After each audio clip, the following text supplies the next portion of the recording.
அதுதான். பக்தா, உன்னைத்தான் இன்றைக்கு நேரடியாக பேச வருகிறேன். நீ இப்போ சிந்தனையிலோ பிரச்சனையிலோ சந்தேகத்திலோ இருக்கலாம். என் வாழ்க்கை எப்போ நல்லதா மாறும், முருகன் எப்போ எனக்கு அருள் தருவார் என்று நீ எண்ணிக்கொண்டிருக்கலாம். இதோ இப்போது நான் சொல்றேன். இன்றைக்குள்ளே உனக்கு நான் ஒரு அடையாளத்தை தரப்போகிறேன். உன் கண்களுக்கு முன்னால் ஒரு பேனர், ஒரு நோட்டீஸ் அல்லது ஒரு புகைப்படம் மூலமாக என் இருப்பை நீ காணப்போகிறாய். அந்த படத்தில் என் உருவம் காட்சியளிக்கும். அது சாதாரணமாக கண்ணில் பட்ட காட்சி இல்ல. அது உனக்கு நான் தரும் உறுதி.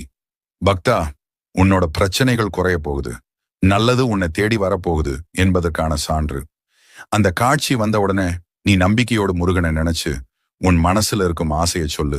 உனக்கு தேவையான நல்ல விஷயம் அப்படியே உன்னை வந்து சேரும். பக்தா, இப்போ நீ என்னோட குரலை கேட்டுக்கொண்டிருக்கிறாய். நாளைக்கு உன் கண்களுக்கு முன்னால் என் படத்தை பார்த்து விடுவாய். அதுதான் என் அருள் அடையாளம். எனவே இந்த சேனலை சப்ஸ்கிரைப் பண்ணுங்க.